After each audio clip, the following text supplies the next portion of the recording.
Good evening, everyone. Thank you for joining us tonight. It's great to see you all. My name is Michael Burrows, and I'm director of the Kebede Institute of Ethics and assistant professor of philosophy here at California State University, Bakersfield.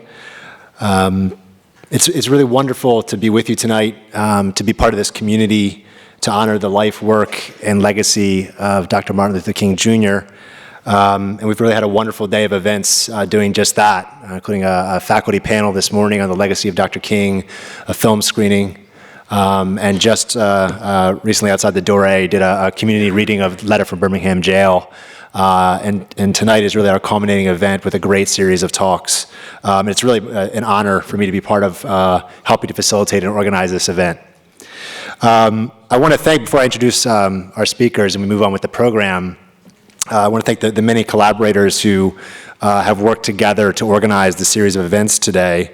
These are the Office of the President, the Office of the Provost, the Black Faculty and Staff Association, Dr. Alem Kebede in the Department of Sociology, Ms. Rashima Dean, the Public History Institute, and also Ms. Claudia Catoda and Mr. Jorge Villatoro from the CSUB Equity, Inclusion, and Compliance team. So join me in giving a round of applause for those who put in the hours to make this happen. And it's also an honor to introduce our speakers tonight. We have a great series of talks on Dr. King and the Civil Rights Movement by Dr. Thomas Wallace and President Mitchell. These will be followed by a candlelight vigil led by the Reverend Dr. Anthony. And to start, we have a brief talk to set the scene of Dr. King and the Civil Rights Movement by Dr. Alem Kebede from the CSUB Department of Sociology. Dr. Kebede is a professor of sociology. His areas of expertise are social psychology, social theory, and race and ethnic relations. He has been studying the nature and dynamics of social movements for more than 2 decades. And here at CSUB, he teaches the Civil Rights Movement course every fall semester. So please join me in welcoming Dr. Kebede.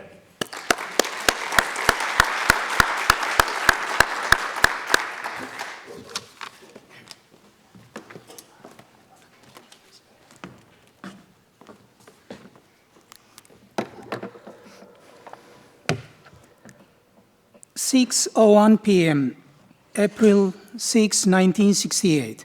A bullet was shot. It was moving at a speed of 2,670 feet per second from 422nd and a half South Main Street, Memphis, Tennessee. It was headed towards Lorraine Motel at Mulberry Street. The target was a man who was standing at a balcony waiting for his friends to have dinner at a colleague's place. Once it reached its target, the bullet crisscrossed the upper part of his body, making him bleed profusely. A little after an hour, the man who stood up consistently 8 days per week on behalf of his people and humanity at large, at that time, the youngest man to win the Nobel Prize for Peace, an important, transcendental, charismatic figure who graced onto the American social landscape with his gospel of social justice, was dead at 7:05 p.m. Martin Luther King Jr. was 39 years old. An autopsy result revealed that his heart was as old as the heart of a 60-year-old man. Indeed, like a consummate sage, Dr. King was using his heart, not just his mind, selflessly and meritoriously. He was an envoy of love by all means and under all conditions. Yet, for sure, he was not a passive man, and he did not die a coward's death either. As Shakespeare would say, cowards die many times before their deaths. The valiant never taste of death but once. One can add to this, the valiant never die a spiritual death. They are socially eternal and their causes enduring. King himself insisted that we die only when we abandon our moral obligation of confronting social things that are worthy of tackling. Certainly, the bullet shot by James Earl Ray using a hunting rifle was made in hell. No doubt about it. All the same, the assassination cannot be read simply as the work of an outlier. The assassin stood on the shoulders of a social industry that manufactured and reinforced a system of mythical division and classification between persons and social groups. Ray was not just a confused man. He was a social construct. The assassination of King would not have been possible without a non-pretending Jim Crow social order that fashioned and emboldened outspoken racists such as Ray. Now, King has attained his rightful place in the American social universe. However, we should not overlook that he did not receive the praise that we shower him today. He was vilified by many on multiple occasions. After his death, Governor Lester Maddox of Georgia, true to his racist orientation, was against any measure that would enhance King's public consecration. The FBI branded King as, quote, the most dangerous Negro of the future in this nation from the standpoint of communism, the Negro, and national security. The irony is the most dangerous man was against violence by all accounts in any form or shape. You can, through violence, he said, burn down a building, but he cannot establish justice. You can murder a murderer, but he cannot murder through violence. You can murder a hater, but he cannot murder hate. MLK was, by his own account, an extremist for love. He lived by the Kantian categorical imperative through and through. Quote, act in such a way that you always treat humanity, whether in your own person or in the person of any other, never simply as a means, but always at the same time as an end. There was no Nietzschean resentment in King's blood. He was vehemently against the political tactic of measure for measure. With him, a means to an end is an end in itself. He was not interested in replacing one form of oppression by another. Quote, many of you had hoped I would come here to bring you the message of hate against the white man. I come here with no such message. Black supremacy is just as bad as white supremacy, end of quote. King spoke on behalf of none but all. He was adamant on his planetary humanist position. Injustice anywhere, he said, is a threat to justice everywhere. We are caught in an inescapable network of mutuality, tied in a single garment of destiny. Whatever affects one directly affects all indirectly. MLK was indeed a dangerous person because he was an ingenious frame synthesizer. By combining varied philosophies, including fundamental principles of the American Constitution, Gandhi Satyagraha, Christian theology, and above all else, African-American wisdom, born of social fire, he came up with a socio-political framework like no other. Along this brilliant frame, he raised simple yet profound set of questions. Question number one, why are the very people who made America from the very outset now at the periphery of the social order? Question number two, why are the very people who defended their country at multiple critical moments in the history of the United States denied the right to be recognized? Question number three, why do we have a contradiction between theory and practice in the land of liberty and home of the brave? Why? Why is democracy done at the expense of reason? A sanitized version of King does not take into account these plain, nonetheless deep questions. In this account of King, there is no mention of his answer to the aforestated questions. Under the disguise of honoring Dr. King, his radical posture against what he called the triple evils of poverty, racism, and militarism is buried. While we hear a truncated version of King's I have a dream speech ad nauseum, no mention is made of his honest-to-God statement. Quote, we must realize that the problems of racial injustice and economic injustice cannot be solved without a radical redistribution of political and economic power, end of quote. King understood well that racism is not just a matter of perception, but a social problem which requires both socio-psychological and structural resolution. Moreover, a sanitized version of Dr. King forces us to assume as though he was the lone charismatic actor who smoothly rode his followers to the promised land by holding their hands with velvet gloves. True, MLK was a leader extraordinaire, very much interested in the materialization of what he called the beloved community. But he did not make the civil rights movement. On the contrary, like Dionysus in Greek mythology, he was born twice. First, from his parents, the Reverend Martin Luther King Sr. and Alberta Williams King, and then for the second time during the struggle for recognition and redistribution. He was the organic intellectual of the movement whose political sensibility was conditioned and reshaped by multitude collective action processes. King's success can only be understood when we take seriously the movement intellectuals who paved the way for him. This year, we celebrate the 200th birthday of Frederick Douglass. While society expected Douglass to be under ordinary or just a milquetoast survivor at most, he turned the plates and became the movement intellectual par excellence of the 19th century. There was also Sojourner Truth, whose phenomenality was visible in her intersectional understanding of social problems and issues and her unflinching desire to tell the whole, nothing but the whole truth. In her famous speech, Ain't I a Woman?, Truth laid bare the incongruity between the lived experiences of women and the male world, which legislates and unfairly constrains women's life chances and outcomes. Between Douglass and King, there was also a prominent public intellectual who died at the eve of the March for Jobs and Freedom.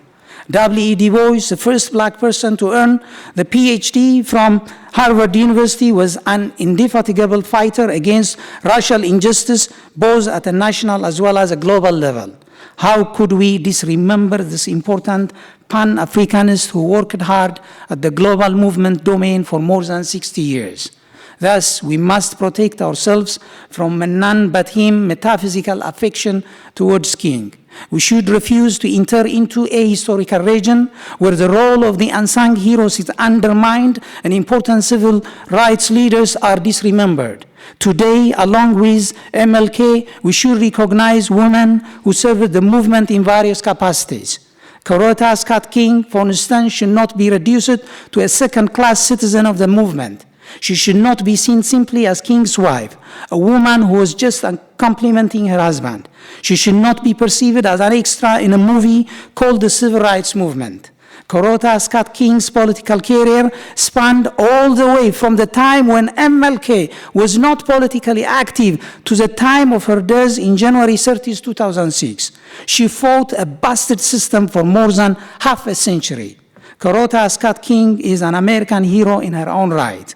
Along with a proper understanding of the role of men and women before and during the civil rights movement of the 1960s, we should also be mindful of the true nature of the civil rights movement as well.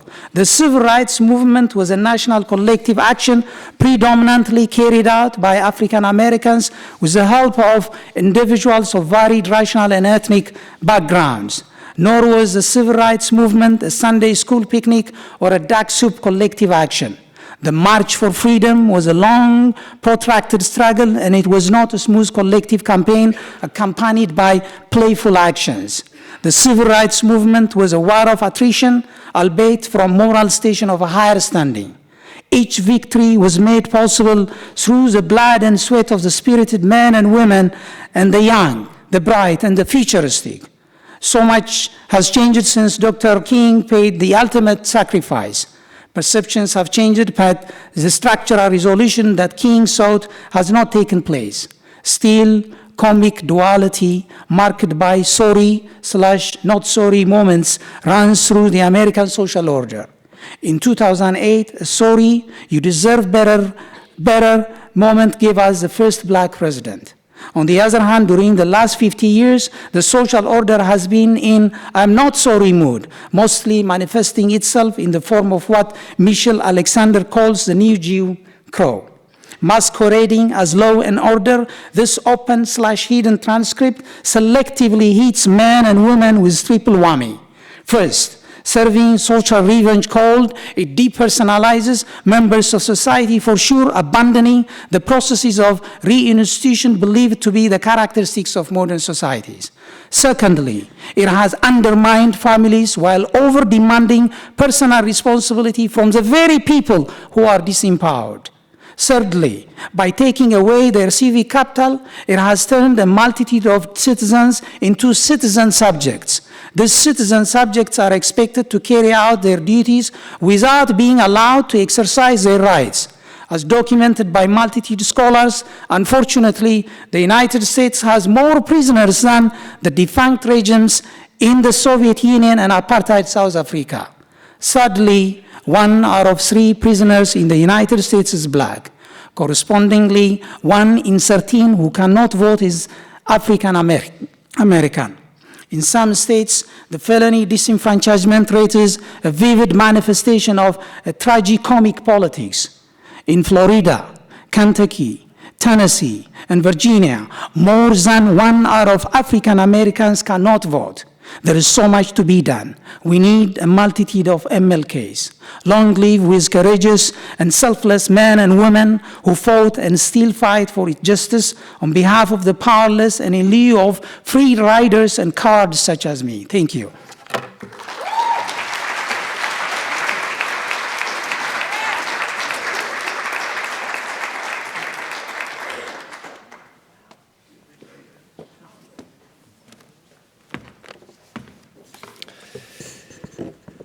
Thank you, Dr. Kebede, for that powerful start to the evening. Our next speaker is Dr. Thomas Wallace, Vice President of Student Affairs at California State University, Bakersfield. Dr. Wallace received his BA in Elementary Education, MA in Education Administration, and Doctor of Philosophy in Educational Leadership at the University of Mississippi. And he received additional training from the AASCU Millennium Leadership Institute in Washington, D.C., and the Harvard University Institute for Education Management. Dr. Wallace has received too many awards and honors to list tonight. It's a very long list, I can assure you, but a few highlights. In 2012, Dr. Wallace was selected Administrator of the Year by the Associated Students Incorporated here at California State University, Bakersfield. He has also been named Black History Month Educator of the Year by the state of Mississippi in 1999. And in 2015 was inducted into the University of Mississippi Hall of Fame. In 2017, he was acknowledged with the Unity Award by the CSUB Black Student Union for his contributions in promoting diversity and collaborations. Dr. Wallace's talk tonight is entitled, I Have a Dream, 50 Years Later. Please join me in welcoming Dr. Wallace.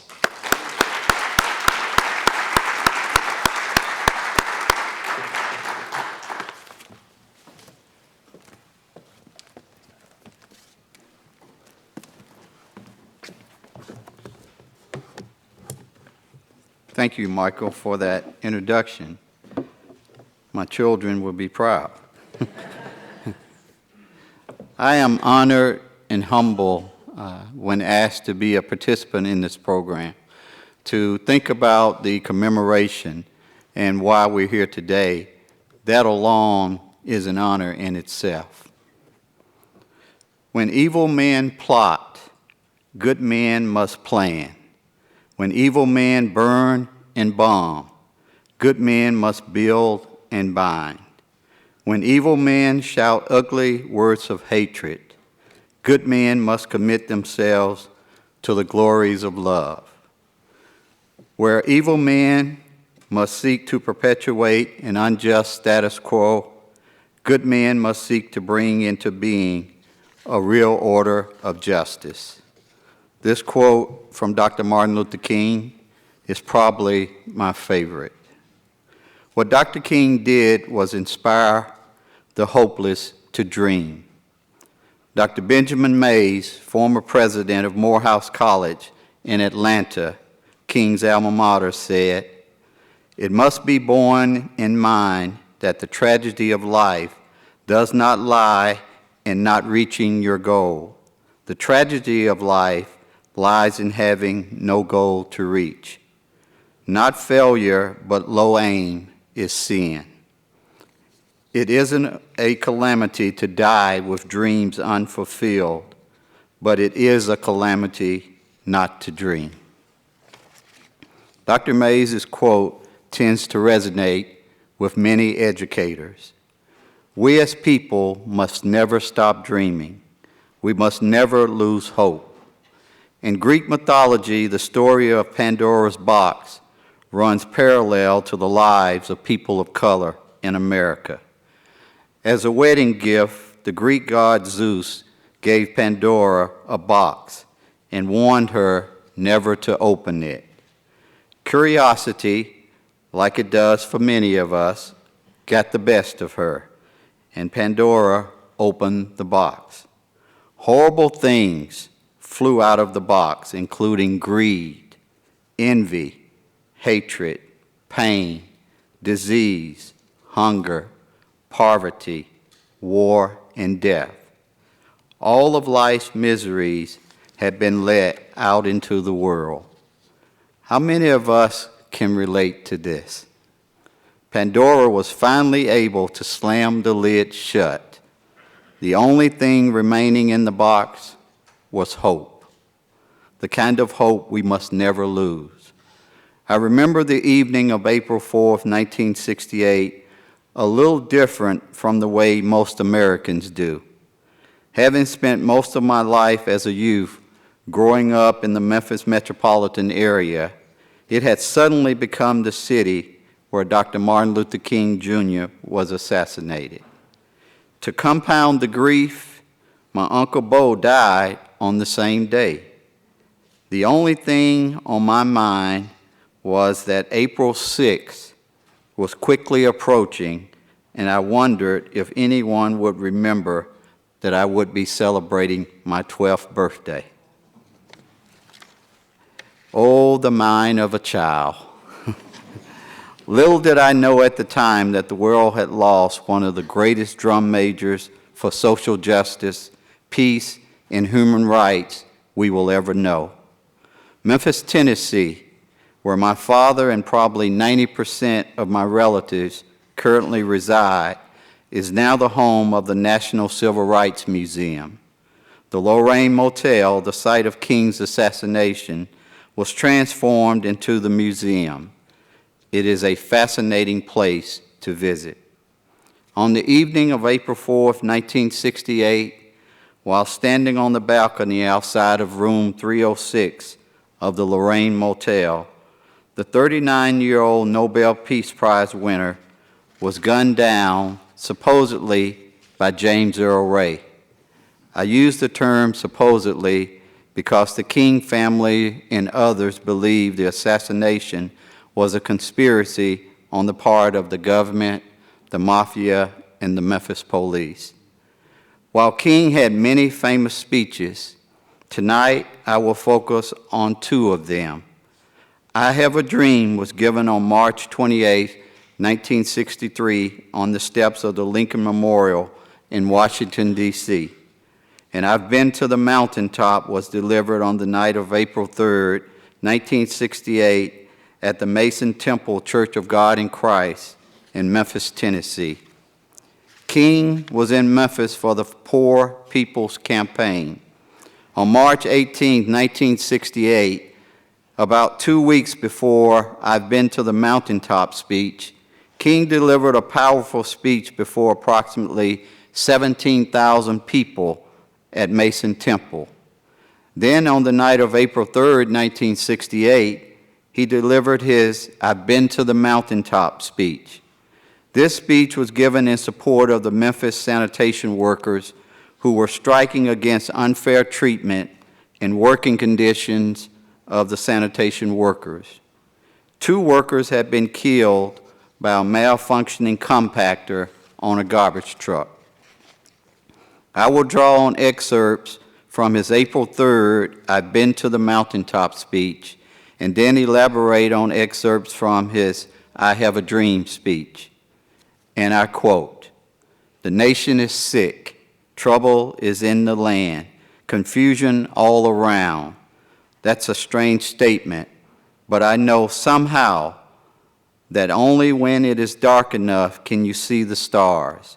And I see God working in the period of the 20th century in a way that men, in some strange way, are responding. Men, for years now, have been talking about war and peace. But now, no longer can they just talk about it. It is no longer a choice between violence and nonviolence in this world. its nonviolence or non-existence. This is where we are today. And also in the human rights revolution, if something isn't done and done in a hurry to bring the colored people of the world out of their long years of poverty, their long years of hurt and neglect, the whole world is doomed. And let us move on in these powerful days, these days of challenge to make America what it ought to be. Like anybody, I would like to live a long life. Longevity has its place. But I'm not concerned about that now. I just want to do God's will. And He's allowed me to go up to the mountain. And I've looked over, and I've seen the promised land.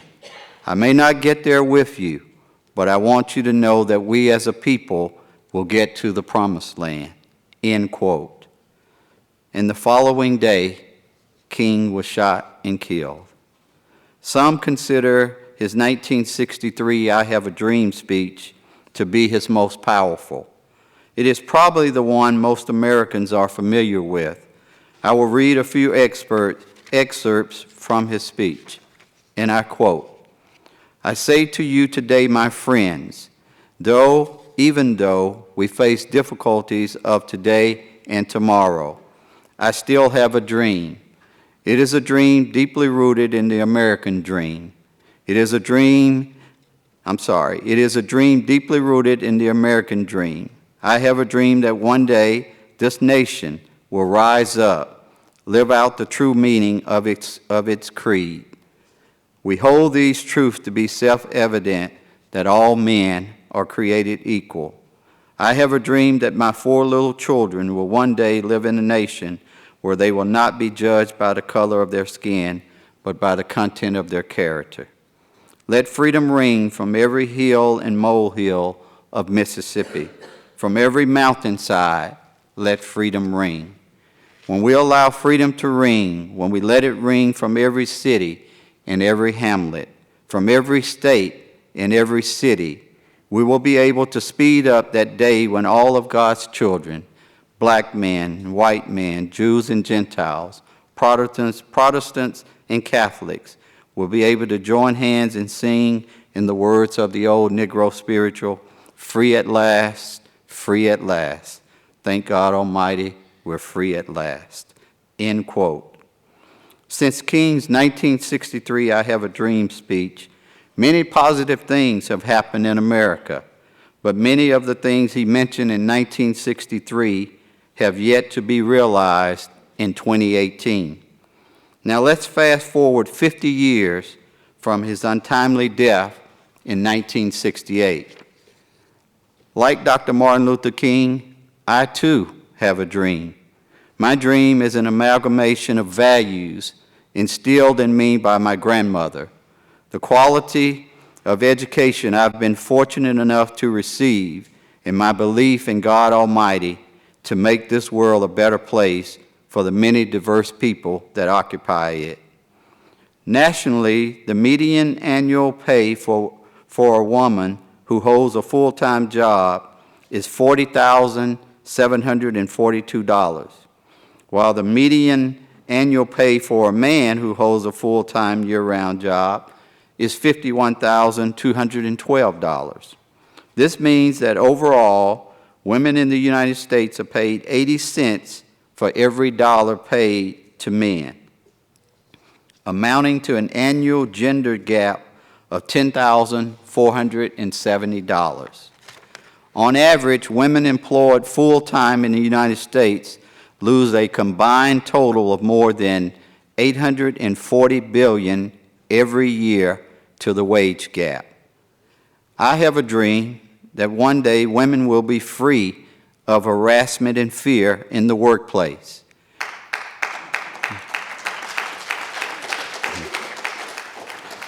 The phrase, "me too," will be what one female employee is saying to another after receiving a promotion and salary increase.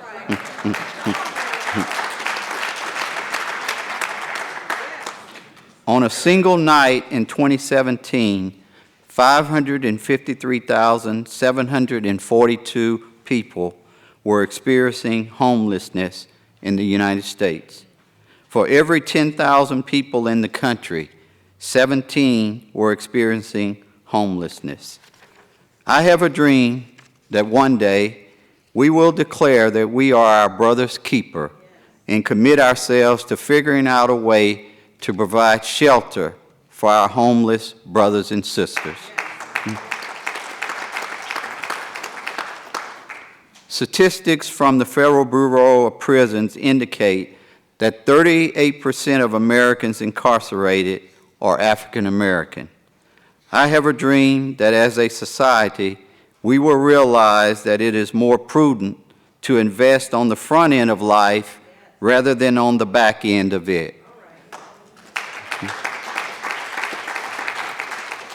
Simply put, let's persuade our legislators to invest more money in education than we do in prisons. This dream also includes seeing the day when more college-age men of color are enrolling in school rather than being in prison.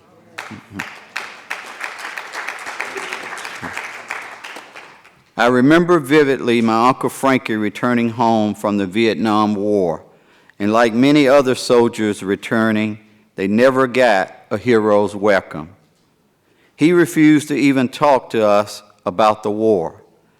Because of lives lost and the devastation done, there are never any winners in a war. Our world leaders continue to engage in ways to exert power and spending little time investing in peace. I have a dream that the world leaders will one day realize there will be no winners in a nuclear war. The book, All I Really Need to Know I Learned in Kindergarten, by Robert Fulghum, should be required for all world leaders.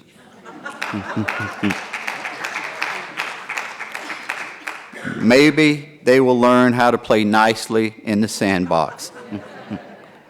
In 1968, the Census Bureau estimated that 25 million people, nearly 13% of the population, were living below poverty level.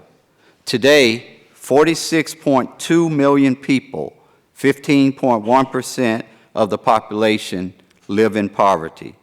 In Kern County, that percent is 21.9. I have a dream we will provide our residents with opportunities and skills necessary to make an honest and decent living. We will purposely not force families to live in certain parts of the city because of economic conditions. Author Rick Warren says, anytime we treat individuals less than others because they are different, we are questioning God's wisdom. As a nation, one condition we have improved is health care. Since 2010, the proportion of students without health insurance has dropped from a little more than 19% to 8.7% as of 2016. This equates to 1,680,855 uninsured students in 2016 compared to 3,805,719 students in 2010.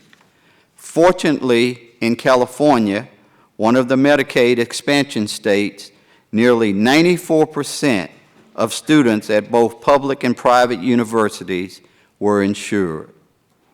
I have a dream that we will focus more attention on ensuring all our people and providing quality health care and spend less time debating if we should call it Obamacare, Trump care, or no care.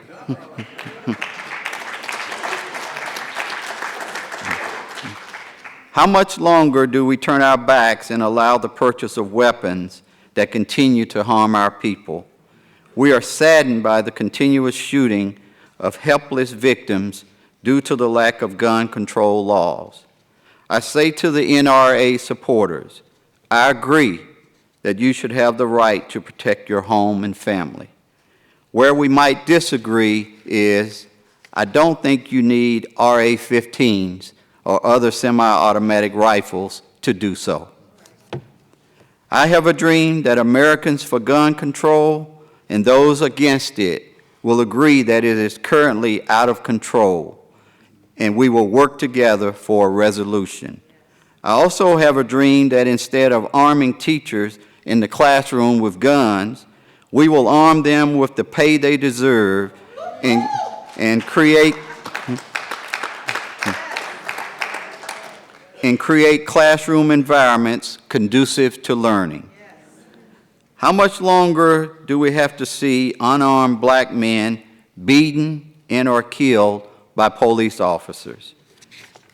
You don't have to be a person of color to know this is wrong. Any human being knows this is not part of God's plan.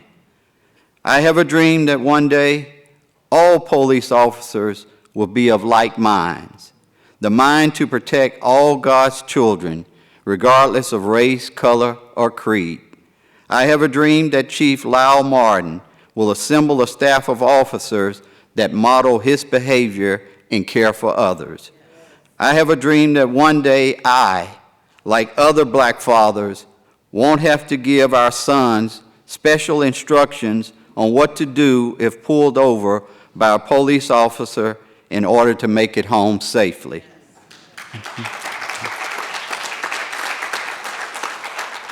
I have a dream that we will live in a society where we no longer have to announce that Black Lives Matter, because we will be treated in a manner that shows all lives matter. 6 years ago, President Barack Obama gave hope to more than 800,000 young undocumented immigrants. How much longer will politicians play with the lives of these children of color? Deferred Action for Childhood Arrivals program is yet to be resolved.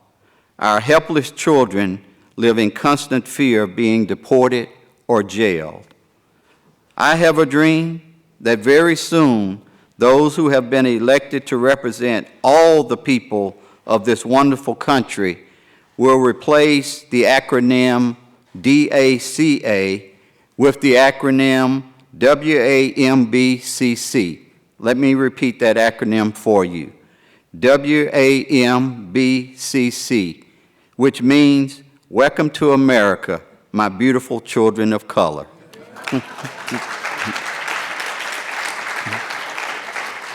Finally, I have a dream that in the near future, President Horace Mitchell will come back to visit.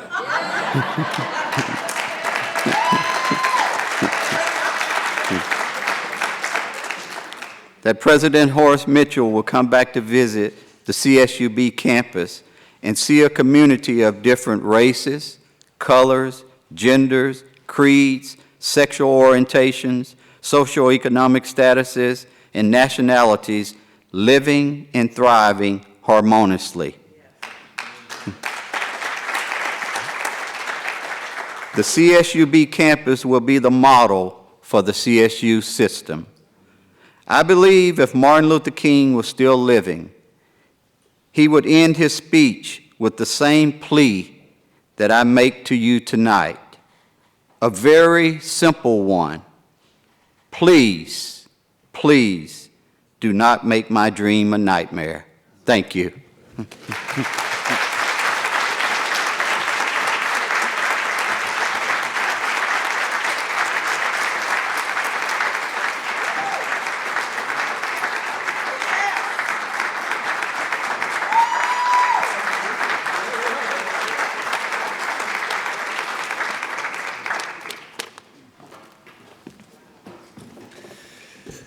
Thank you so much, Dr. Wallace, for that amazing speech.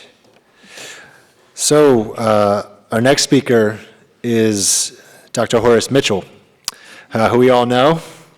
President Mitchell has been president of California State University Bakersfield since July 2004, and under his leadership, the university has thrived, achieving national recognition with a vision to extend the excellence and diversity of the faculty and academic programs, enhance the quality of the student experience, and also to strengthen community engagement. Dr. Mitchell holds a bachelor's degree in psychology, a Master of Arts in Education, and a PhD in counseling psychology, all from Washington University in St. Louis. He has held numerous academic and leadership positions at several institutions, such as Washington University in St. Louis, UC Berkeley, and UC Irvine. Dr. Mitchell is also a professor of psychology here at California State University, Bakersfield, and even with his extensive responsibilities, he continues to teach each year, which I think is pretty neat. Dr. Mitchell has received also many honors and awards. This is another long list, maybe even longer, actually. So I'll name just a few of them. So in 2002, he received the Distinguished Psychologist Award from the Association of Black Psychologists. And in May 2006, Dr. Mitchell received the Robert C. Maxson President of the Year Award, given by the California State Student Association. In addition, Dr. Mitchell has received the President's Award from the National Association of Student Personnel Administrators and the Harold Delaney Exemplary Education Leadership Award from the American Association of Blacks in Higher Education in 2016. Dr. Mitchell's talk tonight is titled, Living the Legacy of Dr. Martin Luther King, Jr. Please join me in welcoming President Mitchell.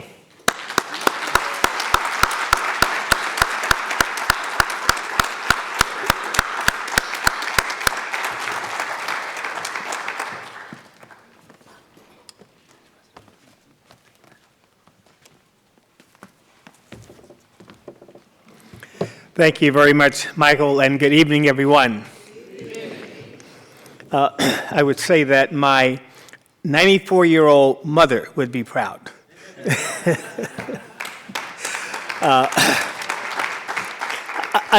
We have to give another applause to Dr. Wallace. He laid out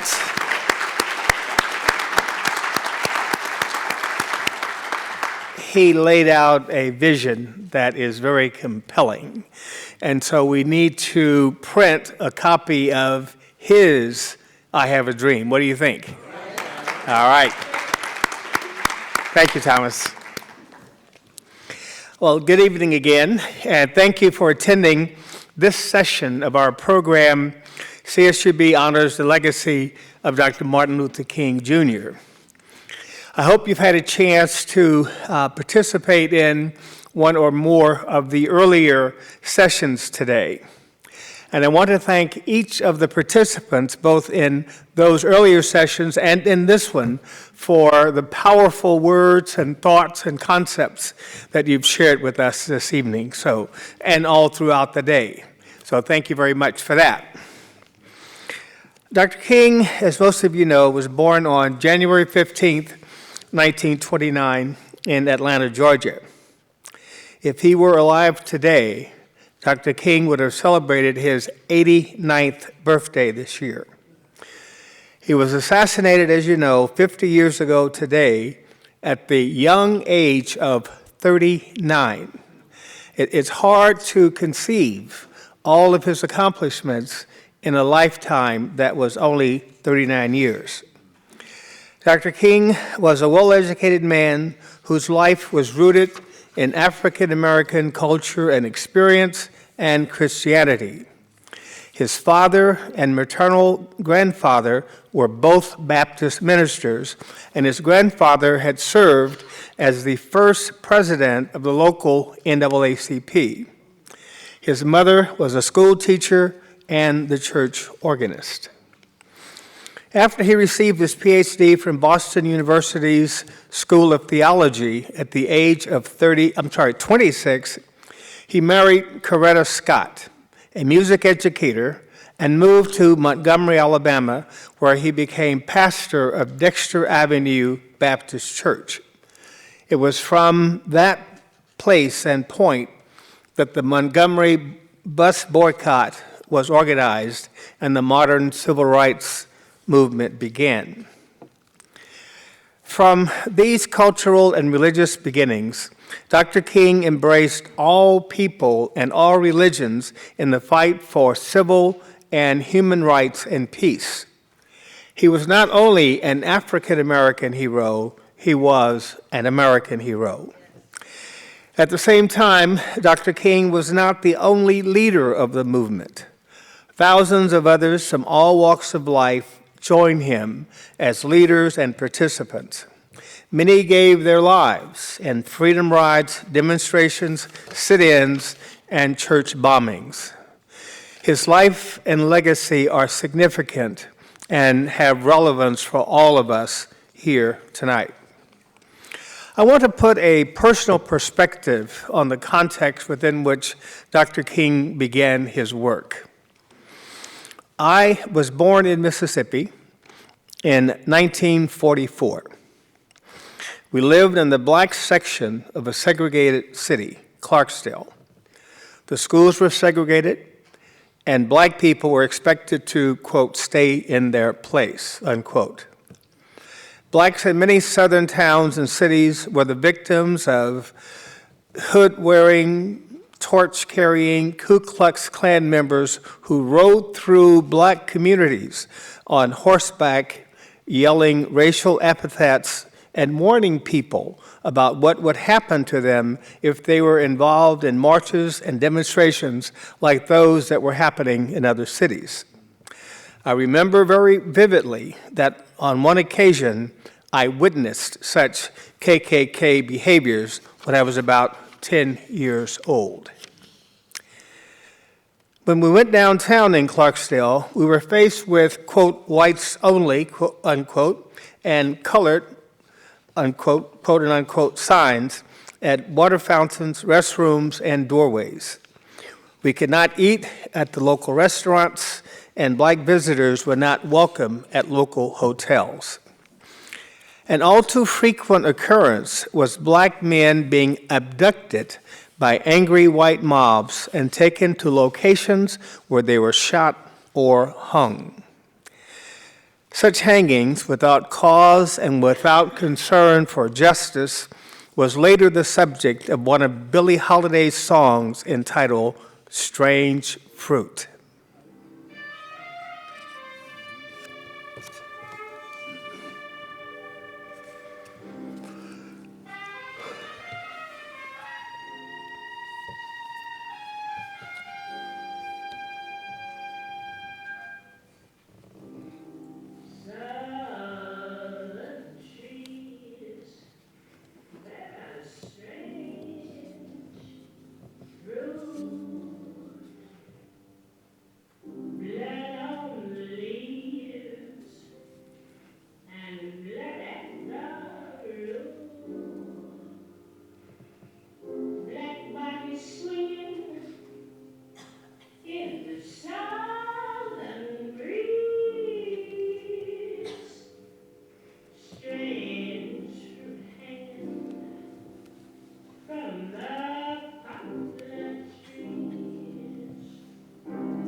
For my parents, the final straw was the lynching of 14-year-old Emmett Till in Mississippi in 1955, after a white woman said she was offended by him in her family's grocery store. The case drew national attention, and my parents decided to move us from Clarksdale, Mississippi, to St. Louis, Missouri, to which other family members had migrated earlier. My wife, Barbara, our First Lady, was born in St. Louis, Missouri. She and her sister would spend summers with their grandparents on their farm in Starkville, Mississippi. When their grandmother would take them downtown, they would face the same signs and circumstances that I just described. She recalls one time when she was about to drink from a water fountain when her grandmother grabbed her and said, "Gal, you're going to get us both killed. Don't you see that sign, whites only?" She had no concept of that sort of situation. The U.S. Supreme Court decided in 1954, in the case of Brown versus Board of Education of Topeka, Kansas, that separate schools were inherently unequal and that public schools must desegregate. It was in 1960, 6 years after that, that Ruby Bridges, who is here, young lady, a 6-year-old first grader, integrated an all-white school in New Orleans, Louisiana. That day, when I entered school, the laws kept us segregated. And after entering the school, every child has the opportunity to kind of choose their own schools. Ruby Bridges was the first African-American student to integrate an elementary school in the South. The year of her birth, the U.S. Supreme Court had ruled in the case Brown versus Board of Education of Topeka, Kansas, to end racial segregation in public schools. But it wasn't until 1960 that change started to occur. One of 4 6-year-old kids was chosen to desegregate the public school systems in Louisiana in 1960 during the Civil Rights Movement. I remember being escorted by federal marshals into school every day. The day that I entered school on my first day, all of the white parents rushed in and pulled out their kids. 500 kids left school that day because I was there. Thank God for the teacher that was there. She was my best friend, and she taught me the lesson that Dr. King tried to teach each and every one of us. And that is, we should never judge a person by the color of their skin, but by the content of their character. In 1963, Norman Rockwell painted a picture of Ruby going to school, entitled The Problem We All Live With. The painting has increased Ruby's fame and spread awareness of the very relevant problem of racial segregation. For a while, the painting was displayed at the White House, and Ruby Bridges, who is now 62 years old, spoke with President Barack Obama. I think it's fair to say that if it hadn't been for you guys, I might not be here and we wouldn't be working on this together. So, Ruby's contribution to the civil rights movement when she was in first grade opened the doors to the possibility of an unsegregated school system. When she stepped into that classroom, she forever changed the course of history as we know it and pushed us towards the world we know today. Thank you.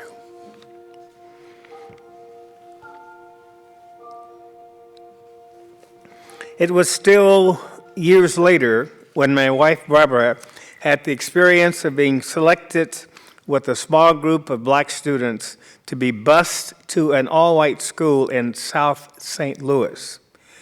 There, upon arrival, their bus was met by angry mobs, hecklers, parents, students, and others. Some threw tomatoes and eggs, while some threw rocks. One rock hit a little black boy on the head, and blood began flowing down his head. That incident prompted Barbara to tell her mother, "I do not want to go to this school." At a point, they had National Guard escorts to take them from their bus to the school, to the door of the school. Some years later, Barbara saw the Norman Rockwell painting that was depicted here in the video, and she said, "That was me. That was me. That was the circumstance that I experienced." That painting depicted Ruby, right here, it is a depiction of Ruby Bridges when she was that one African-American youngster integrating an all-white school in New Orleans. And so Barbara said, that is exactly what I experienced when we were bused to white areas to integrate the schools. They did not do busing in the other direction. All right, it was always black kids being bused to South St. Louis. And that was a very traumatic circumstance for her, but nonetheless, she obviously persevered.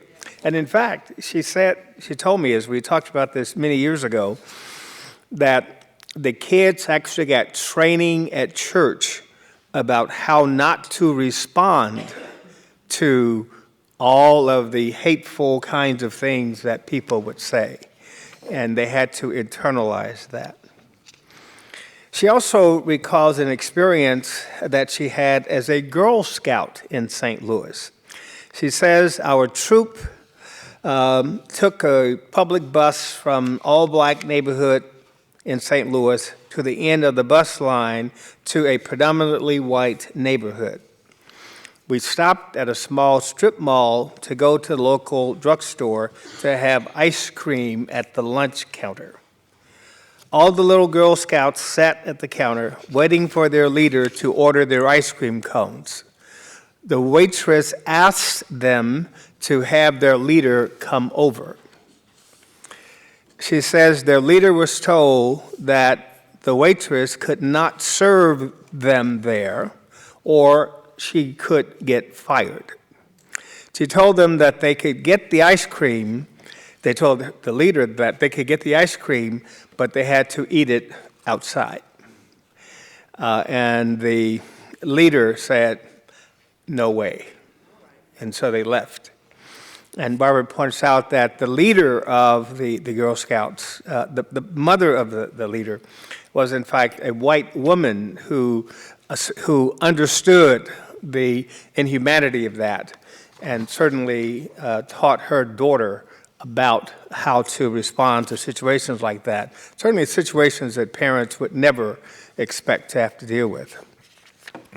Now, I never had the opportunity to meet Dr. King, but he always served as a role model and mentor, hero for me. From the time I was a preteen, there was a radio program that I listened to every Sunday. The name of the program was Dr. Martin Luther King Speaks. In addition to listening to those broadcasts of his speeches and sermons, I also recorded them, and I listened to them later and also share them with my brother and sister and other friends. I'm sometimes asked, as I was by the Bakersfield Californian last week, where were you when you heard that Dr. King had been killed? And my response was, I was at my desk at McDonnell Douglas Corporation, an aerospace company in St. Louis, where I was working full-time at night while I was a full-time student during the day at Washington University in St. Louis, completing my bachelor's degree. And I heard somebody say, hey, did you hear that Martin Luther King was just shot and killed? Shock. And then heard somebody else say, hey, that's good because he was nothing but a troublemaker. And I, it turned out, was the only African-American person in that particular department. My reaction was shock, disbelief, and of course, sadness.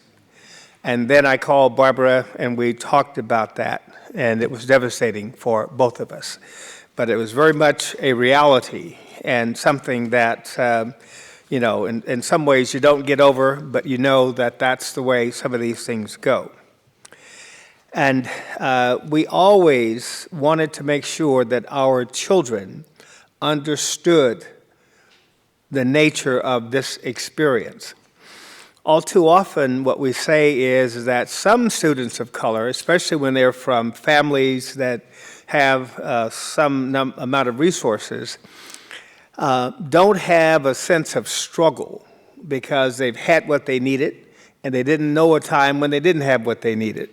And so we wanted to make sure that for our kids, that they would understand what the struggle was all about. So many years later, we took them to Atlanta on several occasions to visit Dr. King's gravesite, his childhood home, Ebenezer Baptist Church, and the Martin Luther King Jr. Center for Social Change. We later took them to the Civil Rights Museum in Memphis, which has been referenced before, which is located in the old Lorraine Motel where Dr. King was assassinated. In the mid-1980s, while serving as Vice Chancellor for Student Affairs at UC Irvine, I established the Martin Luther King Symposium. It was a two-day event, and the speakers over the years included Mrs. Coretta Scott King and 3 of their children, Yolanda, Martin III, and Dexter. I want to say more about Dr. King this evening using his own words. Then I will close by describing aspects of Dr. King's legacy and how we can live his legacy today. In 1958, Dr. King talked about the philosophical underpinnings of his approach. He said, quote, "In our struggle against racial segregation in Montgomery, Alabama, I came to see at a very early age that a synthesis of Gandhi's method of nonviolence and the Christian ethic of love is the best weapon available to Negroes for this struggle for freedom and human dignity. It may well be that the Ghanaian approach will bring about a solution to the race problem in America.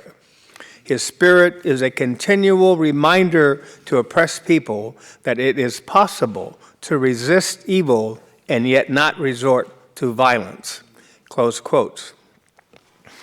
In speaking about injustice in his letter from a Birmingham jail, Dr. King said, and you've heard this more than once today, that injustice anywhere is a threat to justice everywhere.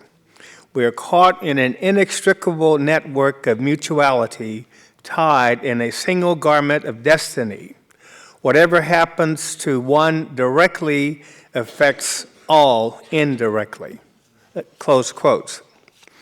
In speaking about the American dream, Dr. King said, and I quote, "The American dream reminds us, and we should think about it anew on this Independence Day, that every man is an heir to the legacy of dignity and worth." I would describe, close quote, I would describe Dr. King as a servant leader.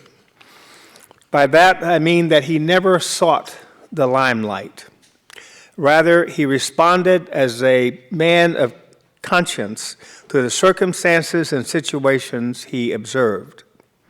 Time after time, he stepped forward to remind this nation and the world, through nonviolent actions and through the power of his oratory, that there were serious discrepancies in our nation between espoused values and observed behaviors. In one of his speeches delivered at his home church in Atlanta, Ebenezer Baptist Church, on February 4th, 1968, entitled "The Drum Major Instinct," you've heard a reference to that earlier this evening, Dr. King commented on the desire that we all have to be seen as number one in some way, to be great. He said, again, I quote, "And so Jesus gave us a new norm of greatness. If you want to be important, wonderful. If you want to be recognized, wonderful. If you want to be great, wonderful. But recognize that he who is greatest among you shall be your servant." That's a new definition of greatness. And this morning, the thing that I like about it is by giving that definition of greatness, it means that everybody can be great. Everybody, because everybody can serve. Close quote. In recalling the parable of the Good Samaritan, Dr. King talked about a man who needed help along a dangerous road, the Jericho Road. While for some the question might be, if I stop to help this man, what will happen to me? The question for the Good Samaritan was, if I do not stop to help this man, what will happen to him? Dr. King's most famous speech, of course, was the "I Have a Dream" speech, speaking from the steps of the Lincoln Memorial on August 28, 1963. Dr. King said, and again I quote, "And so even though we face the difficulties of today and tomorrow, I still have a dream.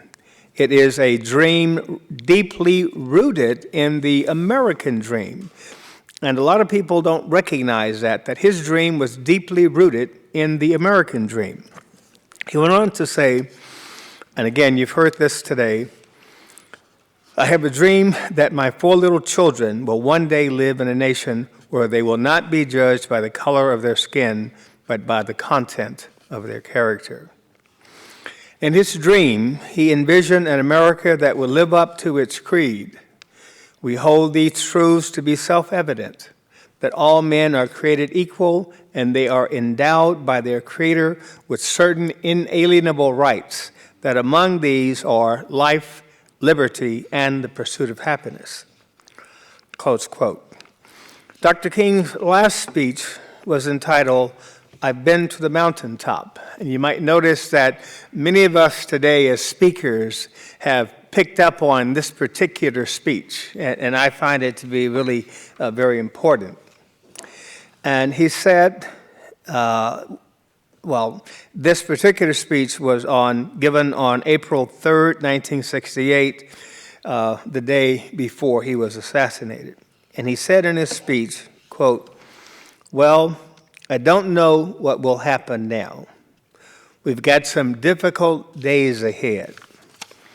But it really doesn't matter with me because I've been to the mountaintop and I don't mind. Like everybody, I would like to live a long life. Longevity has its place. But I'm not concerned about that now. I just want to do God's will. And He's allowed me to go up to the mountain, and I've looked over, and I've seen the promised land. I might not get there with you, but I want you to know tonight that we as a people will get to the promised land. So I'm happy tonight. I'm not worried about anything. I'm not fearing any man. Mine eyes have seen the glory of the coming of the Lord. Dr. King himself best described what his legacy would be. And I'll quote once again. Every now and then, I think about my own death. Not in a morbid sense. I think about what I would want them to say about me. If you get someone to give the eulogy, tell them not to talk too long. Tell them not to mention where I went to school. Tell them not to talk about the degrees I have or that I have a Nobel Peace Prize. If you want to say I was a drum major, say I was a drum major for justice, a drum major for peace. I will not have a lot of money to leave behind. I will not have a lot of the finer material things in life to leave behind. I want them to say on that day that Martin Luther King Jr. left a committed life behind. I want them to say that Martin Luther King Jr. gave his life serving others. Close quote. As we know, Dr. Martin Luther King did in fact leave a committed life behind. Sometimes when people assess the outcomes of the civil rights movements, they ask what was accomplished. They observe that America has not become the promised land. They point out that while progress has been made in some areas, regressive social policies have represented backward steps in efforts to assure access to higher education, quality of opportunity for jobs, housing, and economic development, and other areas of civil and human rights. It is easy sometimes for people to be overly critical in saying the goals of the civil rights movement have not been realized. On the wall in my office is a plaque with a quote from Dr. King, which has been on my wall in each office that I have had over the last 5 decades. It's kind of worn out by now. And it says this, and it's a quote from Dr. King, quote, "The ultimate measure of a man is not where he stands in moments of comfort and convenience, but where he stands at times of challenge and controversy. I have always used that as a measure of my own behavior. As we reflect today on Dr. King's work, his dream, and his legacy, we remember as well the hundreds of thousands of people, some well-known, others unknown, who served with him in advancing civil and human rights in America. What I would say is that those from all walks of life who worked with him somewhere in the movement did their part during their time. In closing, I would like to describe 5 aspects of Dr. King's legacy. The first is an emphasis on education. As you know, Dr. King was a well-educated man. He said, quote, "We must remember that intelligence is not enough. Intelligence plus character, that is the goal of true education." And that was from a presentation that he made at Morehouse College in 1948. He was also a man of faith. He was a Baptist minister, but he embraced other faith traditions. He said, "The moral arc of the universe is long, but it bends towards justice." Culture and history were important to him. He was grounded in African American history and culture, but very open to understanding the history and culture of others. Nonviolence was another characteristic. Even in the face of inhumane treatment, he used nonviolence methods to achieve progress. The idea of simply turn the other cheek can get tiring after a while, but that was the way he went about things and the way that he taught others to go about things. And the 5th characteristic is that Dr. King was a servant leader. He was a man of conscience. He never sought personal acclaim, and he gave his life serving others, as he said. The question for us here tonight is, are we doing what we need to be doing now in our time to live up to Dr. King's legacy? Are we doing our part to address the issues that confront us today? I will leave each of us to ponder these questions, as we must. And I would say at this point that, again, Dr. King has always been someone that I've always looked up to, and I've admired his work, and I believe that he is an outstanding example of a person that we should look to in terms of his legacy along the dimensions of the 5 that I mentioned. The next step, of course, would be to go do what Dr. Wallace has done, which is say, now here's my dream. And thank you so much for that, Thomas, and thank you, everybody.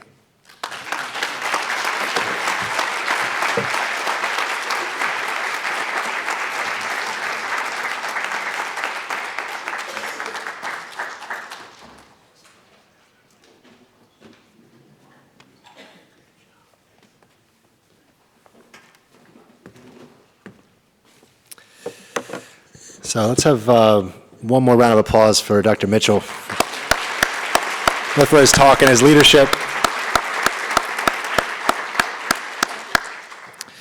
So we want to close our event tonight with a candlelight vigil in honor of Dr. King, his legacy, and I think also actually, as our speakers pointed out, and have kind of reiterated, the fact that the civil rights movement isn't over, right? This is something that's still in formation, still in progress, and still in need in many areas.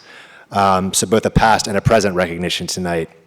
In a moment, I'm going to call up Reverend Dr. Anthony to help lead us in that vigil and in song. But before that, I actually want to do a candle tutorial. So, do you all have candles? Does anybody not have a candle? All right, so we did well on that. So if you don't already know, there's just a little switch on the bottom. Just click it to the side, and your candle illuminates just like that. So everybody can go ahead and do that now, actually. Just go ahead and click it on. Great. And can we lower the house lights just a little bit? Let's see how that looks. Yeah, that's good. That looks really good from up here. And can we put our verses up here? Our verse? Excellent. So with that, I would like to introduce our last guest and our last speaker. This is Reverend Dr. Anthony, who's pastor of St. Peter Restoration Community Christian Ministries. Dr. Anthony graduated with a BA from California State University, Bakersfield in public administration in 1979. And he's also a graduate of Golden Gate Theological Seminary, where he got a diploma in Christian ministries, and also a graduate of Faith Evangelical College and Seminary, where he got both a Master's of Divinity and a Doctorate of Ministry. He has served on the Bakersfield City Council, the City of Bakersfield Planning Commission, the Kern Community College Board of Trustees, Cal State University of Bakersfield President's Advisory Board, and many other organizations, boards, and commissions. So please join me in welcoming the Reverend Anthony, who's going to lead our vigil tonight.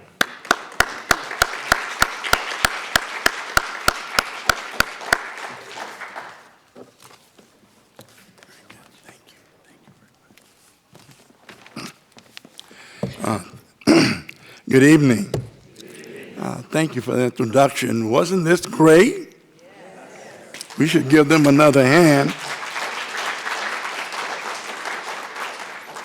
Tremendous. The speakers were tremendous. They were all challenging, inspiring, and enlightening.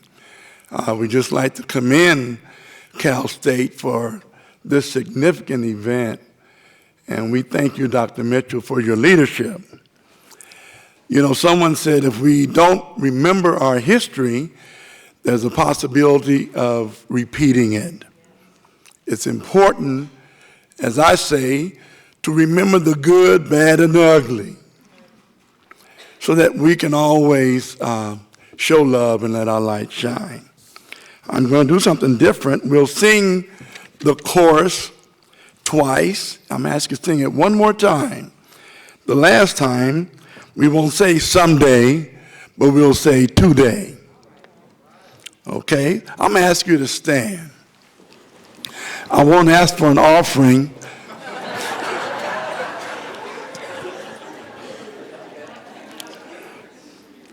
But as we were inspired, challenged, and enlightened, we want to continue to be in agreement to make a difference in the world that we influence. We shall overcome. We shall overcome. We shall overcome someday. Come on now. Oh, oh, deep in. Oh, I do believe we shall overcome. One more time. We shall overcome. We shall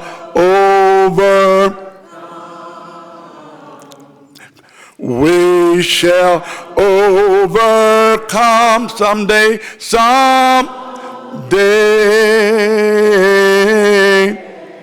Oh, deep in my oh, I do believe we shall shall over some present tense today. We shall overcome. Come on now. We shall overcome.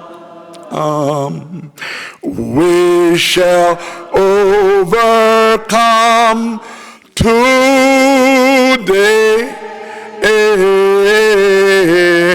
Oh, deep in my, I do believe. Come on now. I do believe we shall overcome. We shall over today. Today.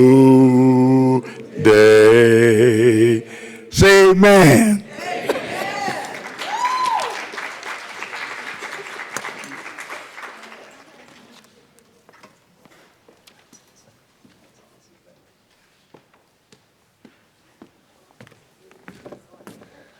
That was awesome. Thanks so much, Reverend Anthony, and thank you all. It was really wonderful. I feel energized. Do you feel energized? Fantastic, fantastic. All right, so thank you so much for coming, and I want to say, keep the candle, and remember tonight, remember the legacy, remember the work still to be done, remember our wonderful speakers from tonight, and again, thank you all. Have a wonderful night and safe travels home. Thanks for being with us.